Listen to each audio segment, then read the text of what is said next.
یہ اس رکوع کا لفظی ترجمہ ہو گیا. اب ہم اس کی تفسیر کی طرف چلتے ہیں. آسان تفسیر ہے. وَإِلَىٰ ثَمُودَ أَخَاهُمْ صَالِحًا, قوم عاد کی ہلاکت کے بعد قوم سمود آئی. یہ ساری قومیں ابراہیم علیہ السلام سے پہلے کی ہیں. انہی کی قوم میں ہم نے صالح علیہ السلام کو بھیجا. صالح علیہ السلام نے فرمایا میری قوم اللہ کی عبادت کرو, اللہ کے سوا کوئی عبادت کے لائق نہیں ہے. قد جاءکم اتکم بینۃ من ربکم. یہاں تو اللہ مختصر بیان کر رہے ہیں نا, دوسرے مقام پہ تفصیل ہے. سمجھاتے سمجھاتے تھک گئے تو قوم نے کہا کہ آپ جو ہے نا کوئی نشانی دکھائیں بڑی. تو حضرت صالح علیہ السلام نے سمجھایا کہ جب اللہ کوئی ایسی نشانی دکھاتا ہے نا تو پھر مہلت نہیں دیتا. انہوں نے کہا نہیں دکھائیں نشانی. تو انہوں نے کہا کیا نشانی؟ ایسے ہی بیہودہ مطالبہ کیا, اس پہاڑ سے اونٹنی نکال کے دکھائیں. تو صالح علیہ السلام نے پہاڑ کی طرف اشارہ کیا, اس پہاڑ کے اندر سے اللہ نے اونٹنی پیدا کر دی.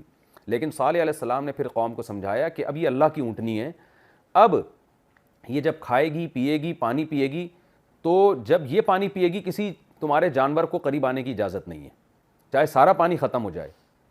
تو اب چونکہ یہ اللہ نے بہت بڑا معجزہ دکھا دیا ہے تو اب اس اونٹنی کی نسبت اللہ کی طرف ہے, اب اس کا احترام ہوگا. تو وہ کیا کرتی, سارا دن چرتی اور پھر پانی اونٹنی اتنا پی لیتی تھی کہ کنویں کا پانی ختم ہو جاتا تھا. تو ان لوگوں کو ٹینشن ہونے لگی, اپنے مویشیوں کو ہم بعد میں کسی ٹائم پانی پلائیں, تو مشکل میں پڑ گئے وہ. تو بالآخر انہوں نے ارادہ کیا, اور ڈرتے بھی تھے, ظاہر ہے ڈرتے ہوں گے کہ ہمارے سامنے پہاڑ سے نکلی ہے, کوئی عذاب ہی نہ آ جائے. تو بالآخر قوم کے شرارتی لوگوں نے جمع ہو کے اس اونٹنی کو قتل کر دیا. تو قرآن کہتا ہے کہ حضرت صالح علیہ السلام نے فرمایا ہذہ ناقۃ اللہ, یہ اللہ کی اونٹنی ہے, تمہارے لیے ایک نشانی ہے. فذروها تاکل فی ارض اللہ, اسے چھوڑ دو اللہ کی زمین میں کھاتی رہے, اسے چھیڑو مت, تنگ مت کرو. ولا تمسوها بسوء, اور اسے برائی کے ساتھ مت چھوؤ. فیأخذکم عذاب علیم, تمہیں دردناک عذاب آ جائے گا.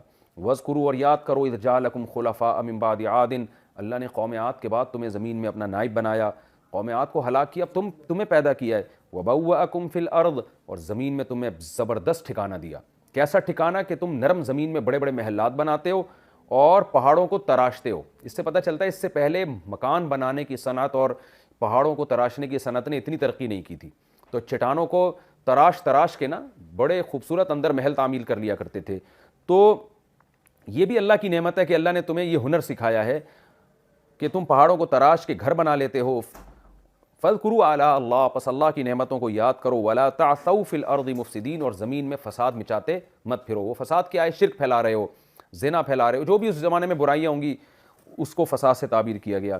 قال الملأ الذین استکبروا من قومہ, یہاں بھی وہی ہوا جو پچھلی قوموں میں نے کیا تھا کہ قوم کے جو مالدار بڑے لوگ ہیں وہ کیا کہنے لگے, للذین استضعفوا, قوم کے کمزور لوگوں سے, لمن آمن منہم, ان کمزوروں سے جو ایمان لائے تھے.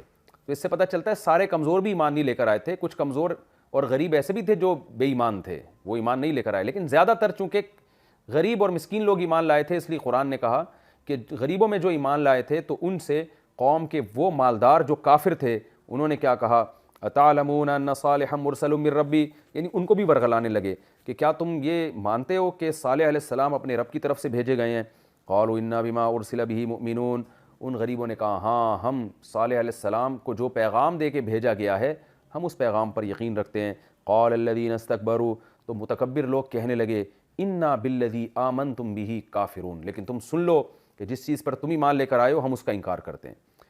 جب انسان بات کرتا ہے نا کفر کی تو اگلے پر اس کا اثر پڑتا ہے, جو ایمان والے ہیں ان کے بھی پھسلنے کا خطرہ ہوتا ہے. تو یہ قوم کے بڑے لوگ خود بھی کافر اور جو غریب طبقہ ایمان لایا اس کو بھی ایمان سے ہٹانے کی کوشش کر رہے تھے. فعقروا الناقۃ, بالآخر انہوں نے اونٹنی کی ٹانگیں کاٹ ڈالی, اس کو قتل کر دیا.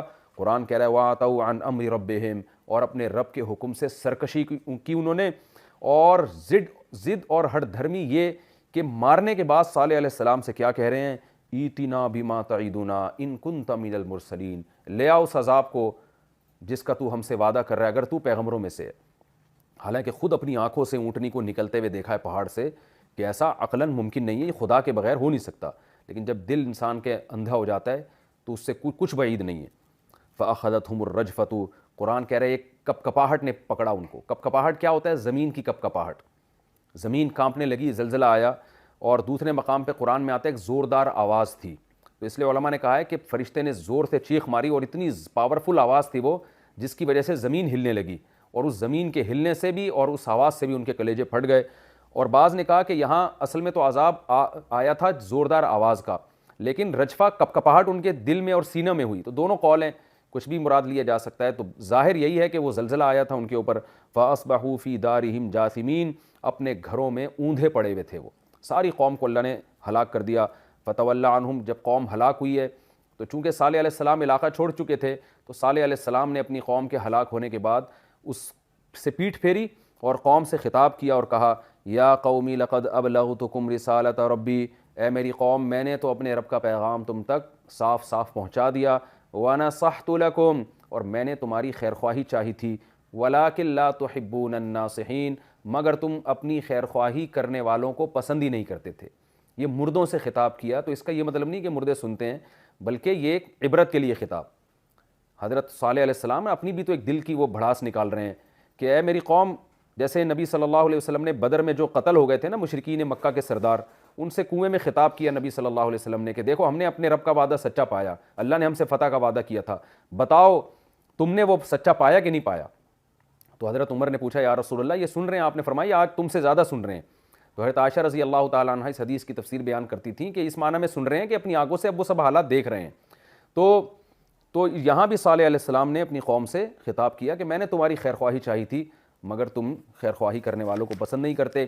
اس کے بعد ابراہیم علیہ السلام کا دور آیا, قوم نوح, قوم عاد, پھر قوم سمود, پھر اس کے بعد ابراہیم علیہ السلام کا دور آیا جو آج سے تقریباً 4000 سال پرانا دور ہے. ابراہیم علیہ السلام کے بھانجے تھے لوط علیہ السلام. اللہ فرماتے ہیں ہم نے لوط علیہ السلام کو بھی بھیجا. انہوں نے اپنی قوم سے کہا کہ تم ایسی بے حیائی کرتے ہو کہ اس جہاں میں اس بے حیائی کا تم سے پہلے کوئی بھی مرتکب نہیں ہوا. وہ بے حیائی کیا ہے کہ تم مردوں سے اپنی شہوت پوری کرتے ہو, تأتون الرجال, کہ مردوں کے پاس آتے ہو عورتوں کو چھوڑ کر, یہ تمہیں نکاح میں رغبت نہیں ہے, اور تم لڑکوں سے خواہش پوری کرتے ہو. یہ جو لوط علیہ السلام کا واقعہ اللہ جہاں بھی بیان کرتے ہیں نا, وہاں اس بات کا تذکرہ کرتے ہیں کہ یہ بے حیائی تم سے پہلے کبھی نہیں ہوئی. اس میں کیا نقطہ ہے, یہ بتانے کے لیے کہ یہ نیچرل نہیں ہے. آج جو ہومو سیکشولیٹی کے قائل ہیں نا لوگ, وہ کہتے ہیں یہ بھی نیچرل ہے, کہ جب ایک آدمی کو لڑکیوں میں دلچسپی نہیں ہے تو کیا ہو گیا, وہ لڑکے سے اپنی خواہش پوری کر رہا ہے. تو قرآن یہ بتا رہا ہے کہ یہ نیچرل نہیں ہے. نیچرل ہوتا تو آدم علیہ السلام کے بعد سے لے کر لوط علیہ السلام تک بہت لمبا زمانہ ہے, ہزاروں سال کا زمانہ ہے, تو کوئی ایک شخص تو یہ کام کرتا نا. اس سے پتہ چلتا ہے یہ نیچرل نہیں ہے, یہ بیماری ایک دوسرے سے لگتی ہے. کسی نے بچپن میں کسی کے ساتھ کوئی ایسی بدفعلی کی, اس کو عادت پڑی, پھر وہ دوسرے کو خراب کرتا ہے. اس طرح سے یہ چیز معاشرے میں پھیلتی ہے. تو انکم لتاتون الرجال شہوۃ من دون النساء بل انتم قوم مسرفون, تم وہ لوگ ہو جو حد سے تجاوز کرتے ہو.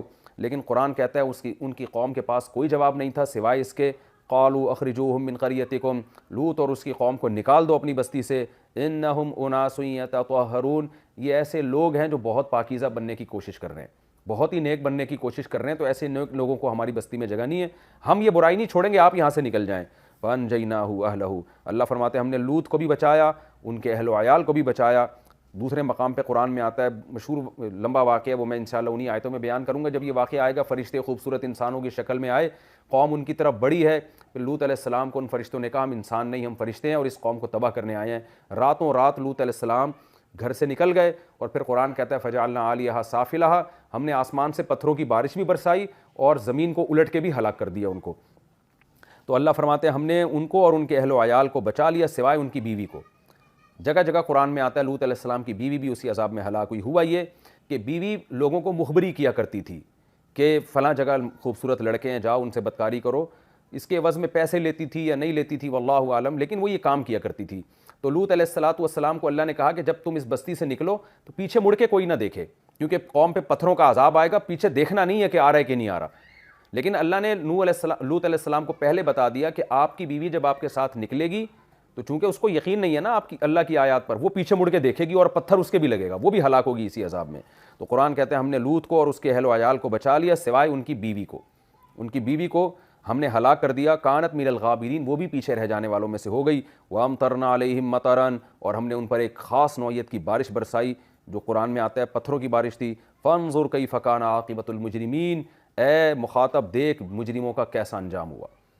تو اس سے یہ بھی پتہ چلتا ہے کہ انسان کی بیوی بھی اس کے اہل و عیال میں سے ہوتی ہے. تو اہل بیت میں سب سے پہلے ازواج مطہرات داخل ہیں. یہ جو بعض لوگ کہتے ہیں نا اہل بیت جن میں صرف چند صحابہ کو شامل کیا ہوا ہے اور حضرت خدیجہ کے علاوہ تمام بیویوں کو اس سے نکالا ہوا ہے نبی صلی اللہ علیہ وسلم کی اہل بیت سے, یہ غلط ہے. قرآن کہہ رہے ہیں ہم نے لوط علیہ السلام اور ان کے اہل و عیال کو بچا لیا سوائے بیوی, یعنی بیوی بھی اہل میں آتی ہے, بچے بھی آتے ہیں, لیکن بیوی کو اللہ نے بچایا نہیں اہل میں ہونے کے باوجود. تو اللہ فرماتے ہیں فانظر کیف کان عاقبۃ المجرمین، دیکھو کیسا انجام ہوا مجرمین کا۔ تو اس برائی، یہ جو آج کل لڑکوں میں بدفعلی والی بیماری ہے، بہت خطرناک چیز ہے، اللہ کے غضب کو دعوت دینے والی بات ہے۔